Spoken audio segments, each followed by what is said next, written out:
Hello everyone, welcome to another video. Abul এবির নতুন একটা ভিডিওতে আপনাদের প্রত্যেককে স্বাগত জানাই। তো আজকের ভিডিওর মূল বিষয় হলো যে 2025 সালের বুকে দাঁড়িয়ে আমাদের পাখি মানুষ কেন পালতে অনীহা হচ্ছে, এর পিছনে আলটিমেট কারণ কি বা এর সলিউশনটাই আলটিমেট কি।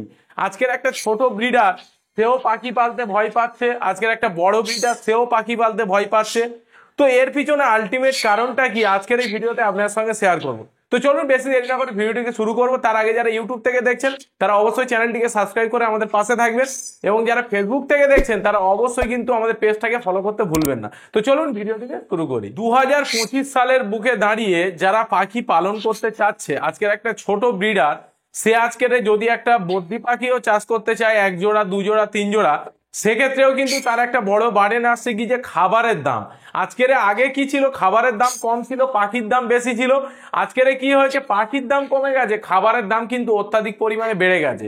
তো এই জন্য একটা ছোট ব্রিডার সে কিন্তু আজকের ব্রিড করাতে গেলে সে 10 বার ভাবে যে কোন পাখি নিয়ে আজকের আমরা ব্রিডিং এ যাবো বা 2 পয়সা ইনকাম করবো, এই চিন্তা ভাবনা কিন্তু সে করে। কিন্তু আর একটা প্রবলেম পাখি পালতে গিয়ে মানুষ ভয় পাচ্ছে, সেটা দেখুন, আমরা প্রত্যেকেই জানি যে পাখি পালতে গেলে আমাদের একটা লাইসেন্সের দরকার। সেটা বদ্রি পাখি বা ককাটেল পাখি, ছোট যে পাখিগুলো আছে সেগুলোর জন্য কিন্তু তেমন কিছু আমাদের লাইসেন্সের দরকার পড়ে না। বাট যদি আমরা একটু বড়র দিকে কনিউর পাখির দিকে যাই, যেমন পাইনঅ্যাপেল কনিউর বা সানচিক এই বা সানকনিউর এরকম পাখির দিকে যাই, বা তার উপরে যে পাখিগুলো আছে যদি আমরা যাই, সেক্ষেত্রে আমাদের কিন্তু পরিবেশ 1-এর ডিক্লারেশন দিতে হয়েছিল। তারপর পরিবেশ 2-তে সেই ডিক্লারেশনটাকে আমাদের ফরওয়ার্ড করে তার এগেনস্টে আমাদের কিন্তু 1000 টাকা করে চালান কাটতে হয়েছিল।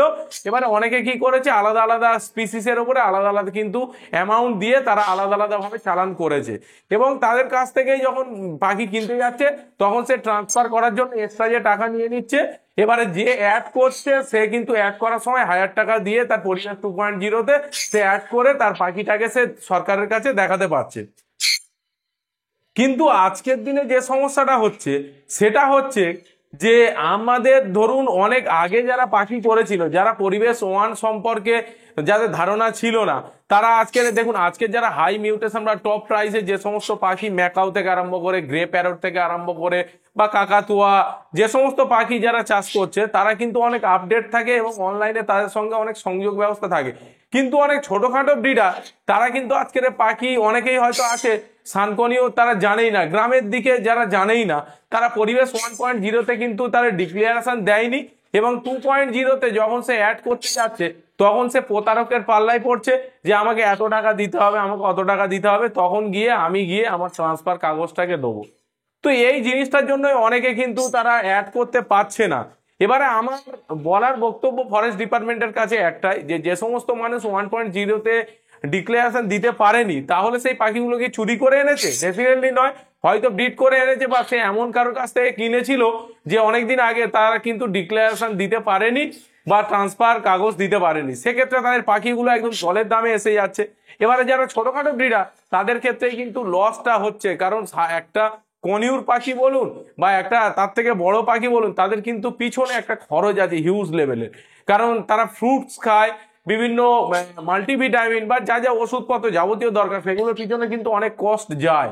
তো এই জন্যই সেই প্রপার ঝামেলার জন্যই কিন্তু তারা আজকের পাখি পালতে ভয় পাচ্ছে। এবারে ছোটখাটো ব্রিডার যারা যেমন লাভবার্ড করেছে, ককাটেল করেছে, বদ্রি করেছে, ফিঞ্চ করেছে, তারা আজকের দিনে কি করছে, যে ট্রেডার বলছে কি আমার ক্লিয়ারেন্সের সার্টিফিকেট লাগবে, এই লাগবে, এই ভয় দেখিয়ে কিন্তু তাদের কাছ থেকে কম প্রাইসে পাখিগুলো কিনে নিচ্ছে, এবং প্রপার ভাবে সে কিন্তু পাখিটাকে তারা বিক্রিও করে দিচ্ছে।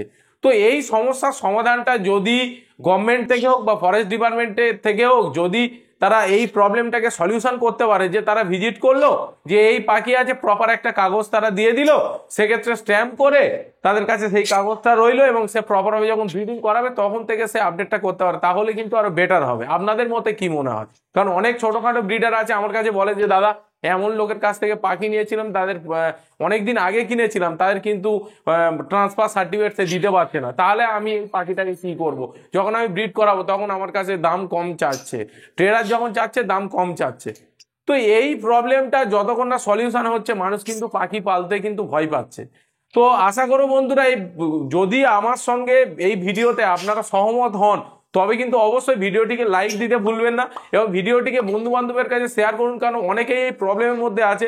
যদি আমরা ইউনিটি একত্রিত হয়ে যদি আমরা এই ভিডিওটাকে শেয়ার করি, তাহলে অনেক মানুষই আছে এই প্রবলেমের মধ্যে আছে, তারা তাহলে কিন্তু ভিডিওটাকে দেখবে এবং তাদের কাছেও যাবে যে না, এই প্রবলেম অনেক মানুষ ফেসে আছে, তাদেরকে সলিউশনটাকে কিভাবে দেওয়া যায়। তো আশা করছি বন্ধুরা ভিডিওটা আপনাদের ভালো লেগেছে। আজকের ভিডিওটা এখানেই শেষ করছি, আগামী ভিডিওতে আবার আপনাদের সঙ্গে দেখা হবে। ধন্যবাদ।